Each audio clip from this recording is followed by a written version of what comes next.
मेहनत, life business and career को।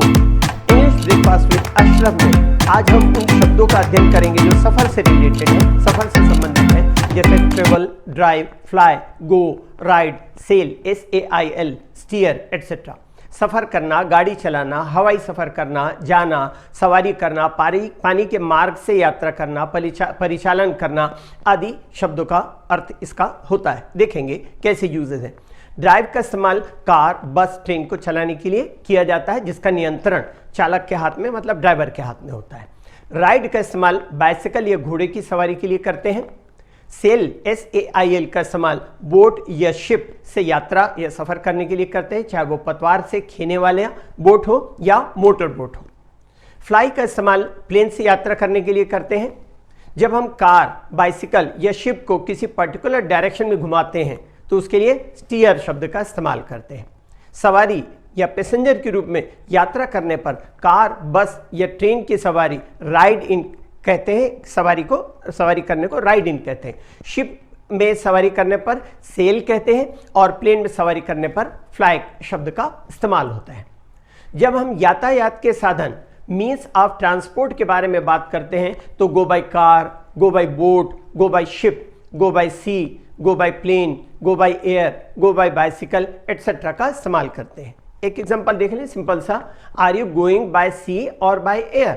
आप समुद्री मार्ग से जा रहे हैं या हवाई मार्ग से। एक और एग्जांपल देखें, he always comes to work by bus, वह हमेशा बस से काम पर आता है।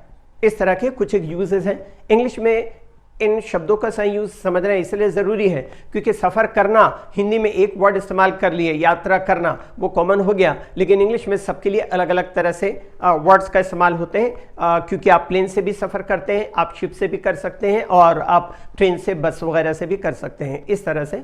इसलिए इनका जानना भी ज़रूरी है ताकि हम सही इसका इस्तेमाल कर सकें।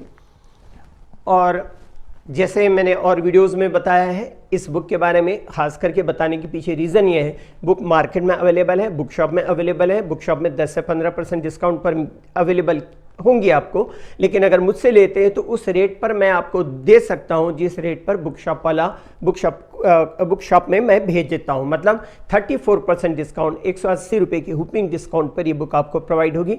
इस बुक में ख़ास बातें हैं जो आपको और बुक्स में अवेलेबल बहुत सारी हैं मार्केट में, बहुत बड़े बड़े ऑथर्स हैं, ग्रामर की बहुत सारी बुक्स लिखे हैं, लेकिन इस बुक को लिखने का पर्पज़ ये था, इसमें खास करके एक discourse marker, the most important part of English language, जिसके थ्रू पेज नंबर 221 से लेकर 415 तक वेराइटीज ऑफ द सेंटेंसेस बनी है। ये डिस्कोर्स मार्कर इंडिया नहीं बल्कि दुनिया की किसी भी बुक में नहीं है, बिकॉज ऑथर किसी भी लैंग्वेज का ऑथर भी होता है और वो कंपाइलर भी होता है। उसमें हम ग्रामर में तो कुछ भी अपनी इच्छा के अनुसार बदलाव नहीं कर सकते, लेकिन मैंने कुछ बरसों का कंपाइल करके वो कलेक्शन इसमें पेश किया है जो आपको और किसी बुक में अवेलेबल नहीं होगा। ये बुक उनके लिए जो इंग्लिश अच्छी तरह बोलना जानते हैं और उनके लिए जो इंग्लिश अच्छी तरह बोलना सीखना चाहते हैं, दोनों के लिए इक्वली बेनिफिशियल होगी।